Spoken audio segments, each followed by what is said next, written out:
جلیل داداش مبارک باشه.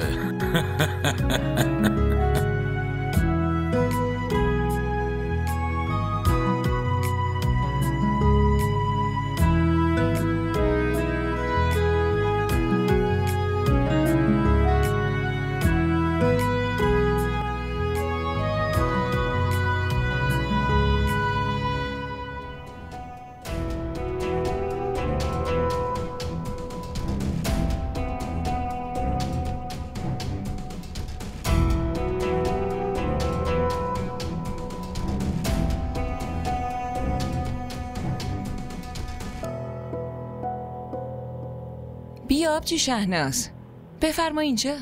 خیلی دیر کردی، حلقه رو دستشون کردن، اما بفرما.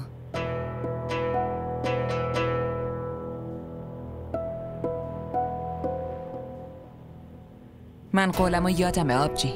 اولین شیرینی نامزدی سمین برای شماست. بفرما، بخور دیگه. بخور بگیر.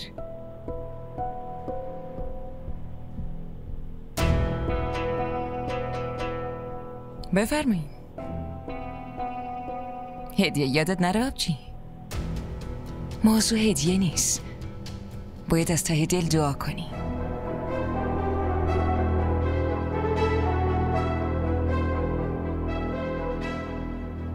جلیل بریم ببینیم غذا حاضره یا نه. بیا صوفیا.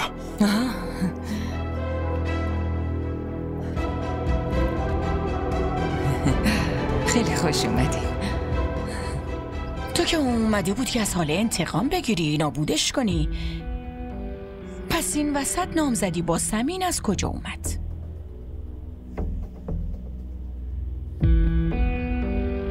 توی تقدیرم نوشته شده بود، واسه همین شد.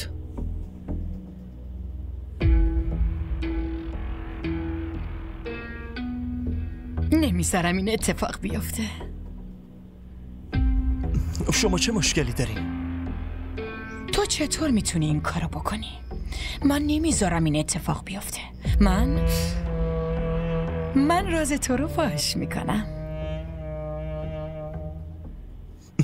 شما قبلا هم همچین تلاشی کردین؟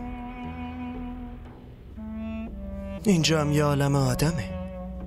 به هر حال شما با ازدواج من و سمین چه مشکلی دارین؟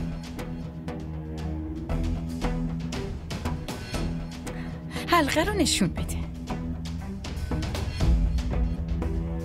من نمیذارم زندگی سمین رو نابود کنی پسر جون. گناهکار تو حاله است. انتقام گرفتن از حاله و ازدواج کردن با سمین هر دوشون متفاوتن. سمین وسیله انتقام نیست، توی تقدیرم نوشته شده بود. تو نمیتونی منو بازی بدی. زندگیم سر و سامون گرفته، زنمو. این کشتی پر از یأس و ناامیدی رو خودم تنهایی به ثمر رسوندم و الان دیگه نمیخوام به عقب برگردم.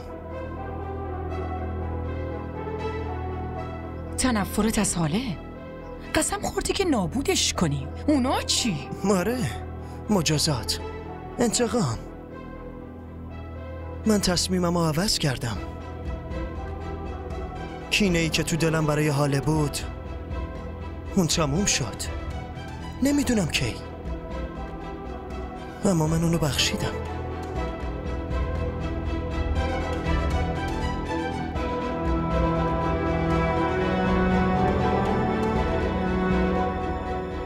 تبریک میگم، خوشبخت بشین. ممنون. حاله تو به امو تبریک نمیگی؟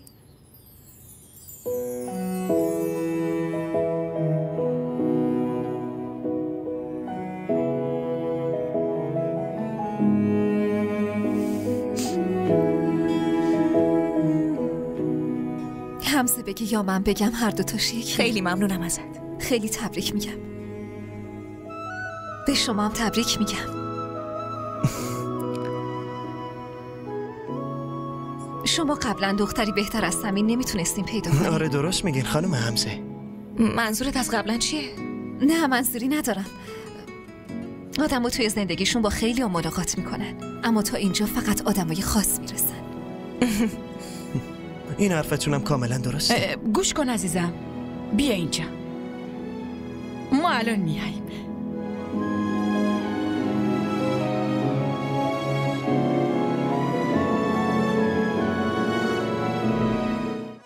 همراه ما باشید و فراموش نکنید که سابسکرایب کنید تا بهترین سریال ها را با دوبله فارسی از تلویزیون دیدی تیوی تماشا کنید.